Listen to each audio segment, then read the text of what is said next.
Express. आगे मारी के नैना सवान जानू कही गेलै गे, एगो कातिल साला दिल लेके चल गेलै गे छौरा रील वाला। आगे मारी के नैना सवान जानू कही गेलै गे, एगो कातिल साला दिल लेके चल गेलै गे छौरा रील वाला। दिल लेके चल गेलै गे छौरा रील वाला।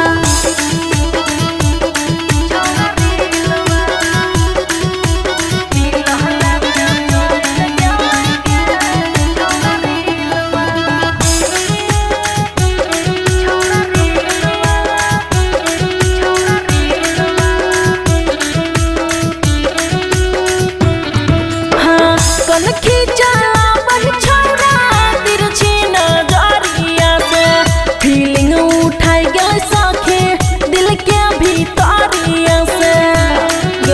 सुना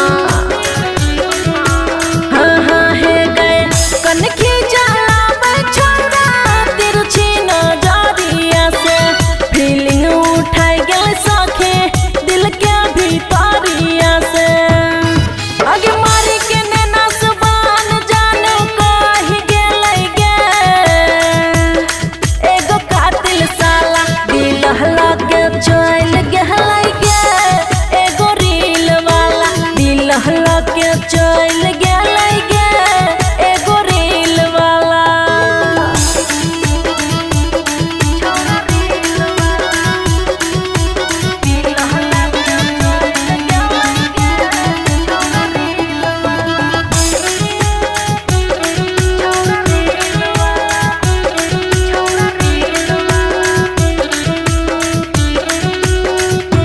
हे गए निकला गए झारे जाता छौरा जो लोपिया, भेलै दीवाना सखी खुशी के बोलो किया।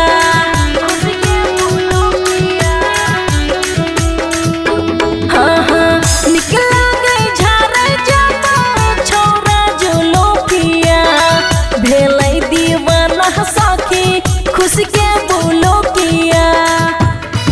आगे मारी के नैना सवान जान कही गेलै गे, एगो कातिल साला दिल लेके चल गेलै गे छौरा रील वाला। दिल लेके चल गेलै गे छौरा रील वाला।